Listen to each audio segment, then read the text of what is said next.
Bonjour, nous allons corriger l'exercice 31, page 73. Alors, dans cet exercice, nous avons un dé truqué, donc il n'y a pas de situation d'équiprobabilité.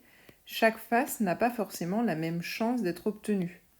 Donc, on a un tableau avec les probabilités d'obtenir chaque face du dé. Puisqu'il est truqué, ce n'est pas un sixième, un sixième, un sixième, un sixième, c'est un peu variable.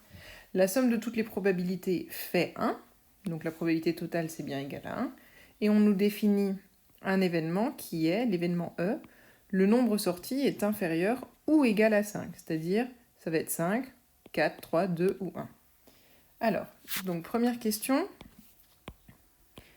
définir l'élément contraire E bar. Donc E bar c'est l'élément contraire de E.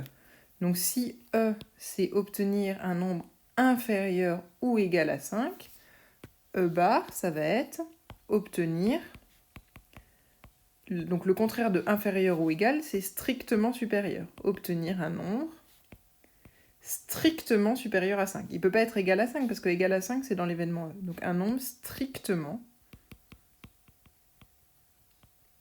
supérieur à 5. Donc ça, c'est l'événement E bar, et donc sa probabilité. Ici, un nombre strictement supérieur à 5, il n'y en a pas beaucoup, c'est 6. Donc la probabilité de l'événement E bar, c'est la probabilité d'obtenir 6, donc c'est 0,17.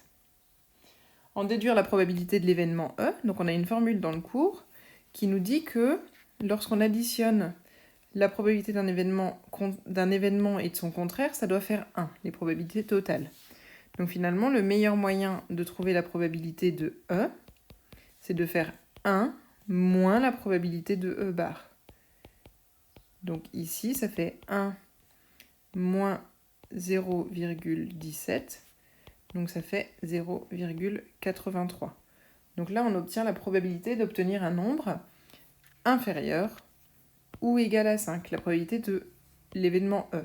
On aurait pu aussi additionner toutes ces probabilités, mais ça aurait été plus long. Mais si vous faites 0,12, plus 0,23, plus 0,9, plus 0,31, plus 0,8, on retrouve la même probabilité. Donc c'est ce qu'on va faire dans la question 2.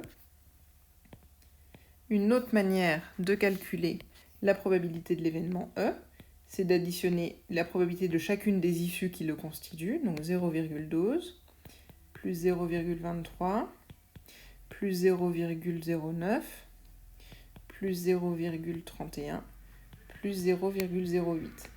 Et là, on additionne tout. Alors, 0,12 plus 0,23, ça fait 0,35. Hop. Ensuite, 0,35 plus 0,09, ça fait 0,44.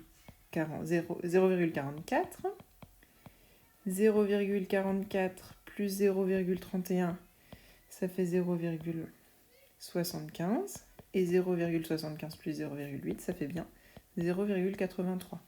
Donc on a deux façons d'obtenir la probabilité de l'événement E, soit en additionnant les probabilités de chacun des événements qui le constituent, soit en se disant que, donc la formule c'est tout le temps la même, c'est la probabilité d'un événement plus la probabilité de son événement contraire, c'est égal à 1, donc la probabilité d'obtenir E, c'est 1 moins la probabilité d'obtenir E bar.